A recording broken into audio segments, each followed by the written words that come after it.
Daniel Fernando of Bulacan.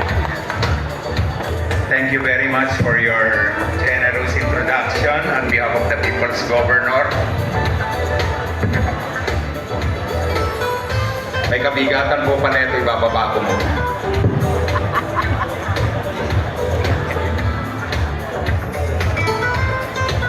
Maraming salamat, Sir Richard Denyola, sa pagbibigay pagkakataong maipahayag at pahatid natin ng maikling pagbati. Natutuwa ang ating punong lalawigan. Siya po sana ang tutungo rito, subalit hindi natapos ang kanyang pakikipagpulong. Narito po ang nilalaman ng kanyang munting mensahe. Isang maningning na gabi po sa lahat, taus-pusong pagbati sa mga bumubuo ng Huwarang Pilipino Awards 2026 sa ating mga kapwa pinararangalan at sa lahat ng mga panauhing nagbibigay ningning sa gabing ito. Sa ngalan ng lalawigan ng Bulacan, ako po ay buong pagpapakumbabang nagpapasalamat sa pagkilalang ito. Higit sa isang parangal, ito ay isang paalala na ang tunay na liderato ay nasusukat sa malasakit at hindi sa pagmamalabis sa kapwa. Gayon din sa pagdamay sa mga mamamayan, lalo na sa mga higit na nangangailangan.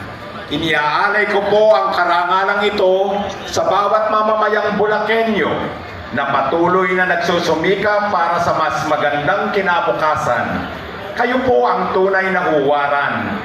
Kayo po ang aking inspirasyon at kalakasan. Sa kabila ng maraming pagsubok sa aking pagkatao, lalo pa nating pagtibayin ang ating mga programa para sa edukasyon, kalusugan, kabuhayan at infrastruktura. Taus-pusong pasasalamat sa pamunuan ng Huwarang Filipino Awards.